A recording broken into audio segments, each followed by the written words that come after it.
Calaroga Shark Media.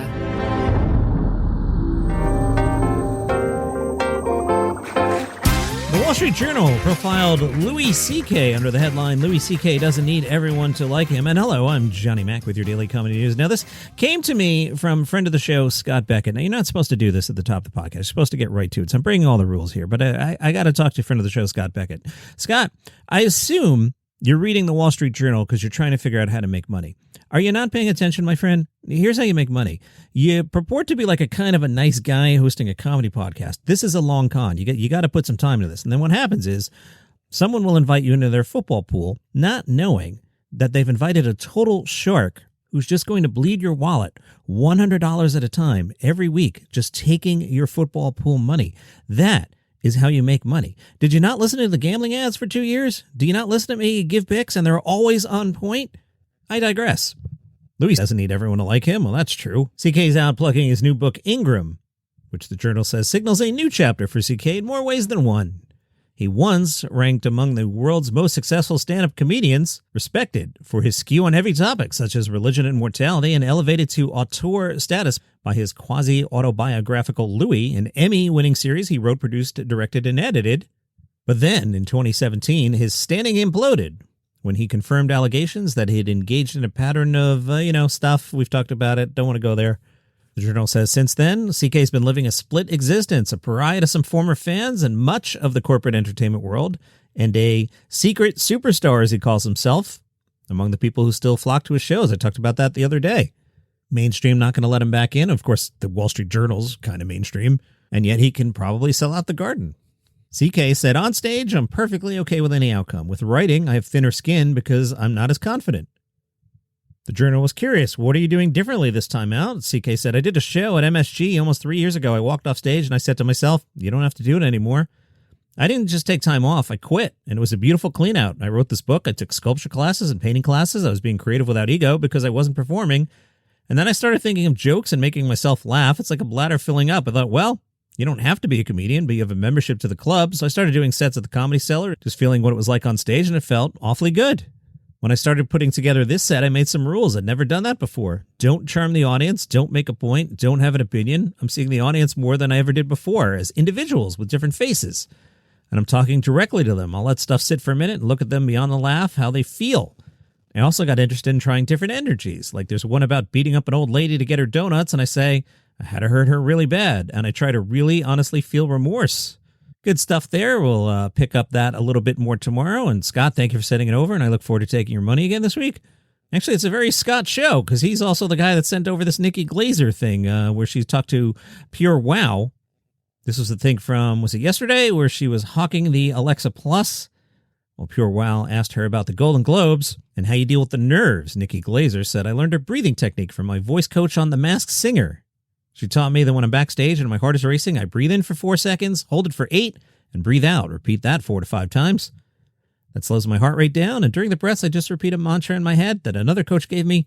I'm strong, I'm prepared, this is easy. However, that mantra only works if I'm actually prepared. Good question here. What's the strangest thing an audience member has yelled out? Nikki said, I can always see when people are recording my set when they hold up their phones, even if they're in the dark, because the light reflects off their phone cases. So I often call it out in the moment and just quickly say, I can see you filming. Please don't. Thank you. And 99% of the time they stop. But one time this person would have put it down. So I said, please stop filming. I'm serious. I can see the light reflecting off your phone. Stop filming. And I'm pointing right at him. He didn't stop. I was incensed, but then my eyes adjusted to the light and I could see him. And it was just the glare coming off his bald head. I felt so bad. He was cool about it. I told him to get a case for his forehead.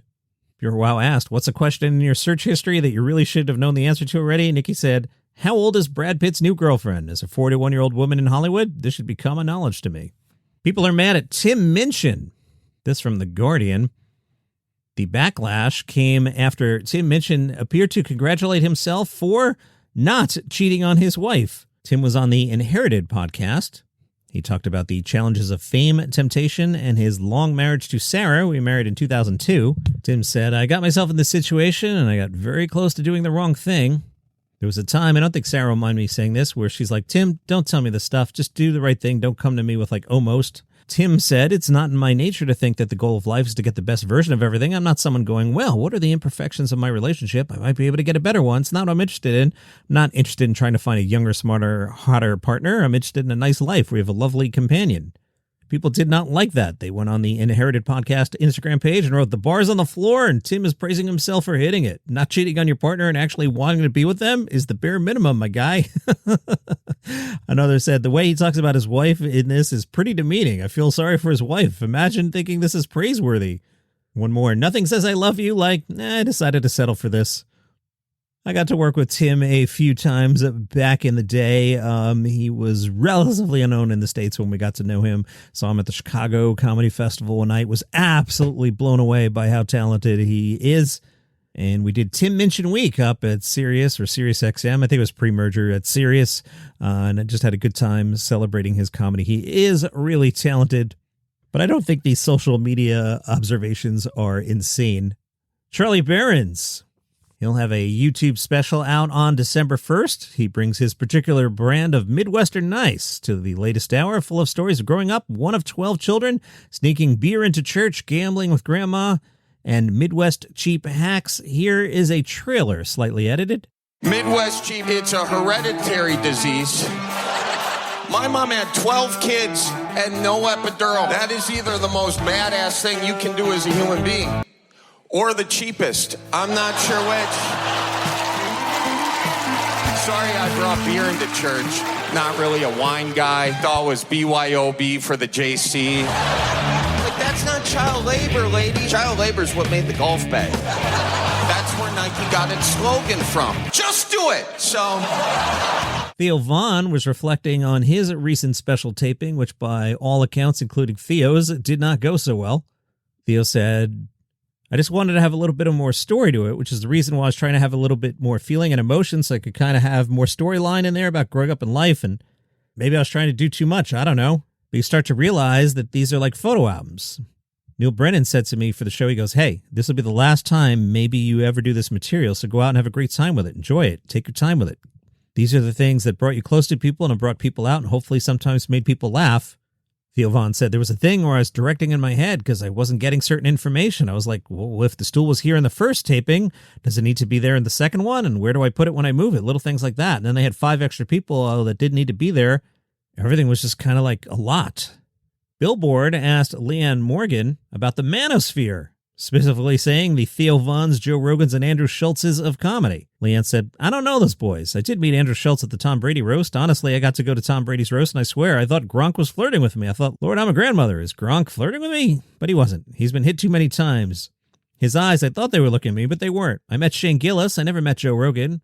I'll tell you who I think is so wonderful. Theo Von. The uniqueness of that Theo Von honey from Louisiana. I think he's so funny. I've seen him live, and I laughed until I was weak. He talks about hamster bones. I can't even. But all those boys doing those podcasts, I don't listen to them. I'm listening to pop culture, women talking about the Real Housewives and who slapped who in Salt Lake City, which is terrible.